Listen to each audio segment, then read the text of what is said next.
आगे देखिए बच्चों, गांधी को नदी पार कराने की जिम्मेदारी रघुनाथ काका को सौंपी गई। उन्होंने इसके लिए एक नई नाव खरीदी और उसे लेकर कनकापुरा पहुंच गए।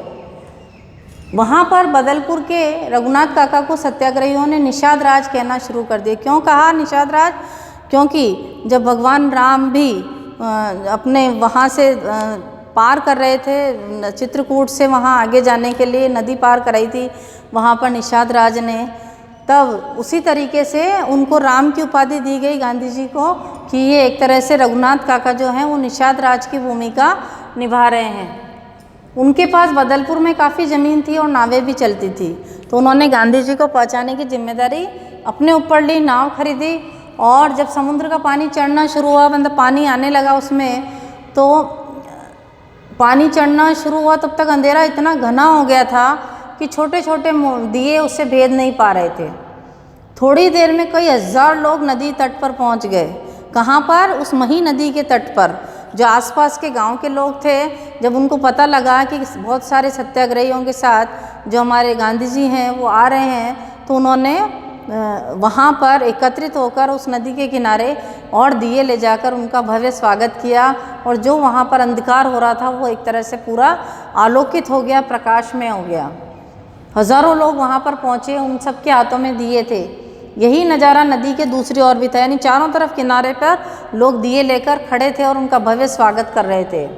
किसका भव्य स्वागत कर रहे थे? गांधी जी का और उन सत्याग्रहियों का। उन सबके हाथों में दिए थे। यही नज़ारा उसी नदी के दूसरी ओर भी था। पूरा गांव और आसपास से आए लोग दिए की रोशनी लिए गांधी और उनके सत्याग्रहियों का इंतजार कर रहे थे। अब देखिए आगे, रात 12 बजे महिसागर नदी का किनारा भर गया पानी से, पूरा पानी चढ़ आया था। गांधी झोंपड़ी से बाहर निकले और घुटनों तक पानी पे चलकर नाव तक पहुँचे। महात्मा गांधी की जय, सरदार वल्लभ भाई पटेल की जय, जवाहरलाल नेहरू की जय, क्योंकि ये 3 प्रमुख नेता बड़े थे। रवाना हुई नाव जिसे रघुनाथ काका चला रहे थे, क्योंकि रघुनाथ काका को ये जिम्मेदारी सौंपी थी कि गांधी जी को नदी पार कराई जाए। कुछ ही देर में नारों की आवाज़ नदी के दूसरे तट से भी आने लगी। ऐसा लगा जैसे वह नदी का किनारा नहीं बल्कि पहाड़ की घाटी हो, जहाँ प्रतिध्वनि सुनाई दे रही थी। महिसागर के दूसरे तट की स्थिति कोई भिन्न नहीं थी, यानी सब पर एक जैसा ही नज़ारा था। उसी तरह का कीचड़ और दलदली जमीन। यह पूरी यात्रा संभवतः सबसे कठिन हिस्सा थी। 1.5 किलोमीटर तक पानी और कीचड़ में चलकर गांधी रात 1 बजे उस पार पहुँचे और सीधे विश्राम करने चले गए। गांव के लोग बाहर नदी के तट पर उनके लिए झोंपड़ी पहले से ही तैयार करके रख दी गई थी। गांधी के पार उतरने के बाद भी तट पर दिए लेकर लोग खड़े रहे। तभी सत्याग्रहियों को उस पार जाना था।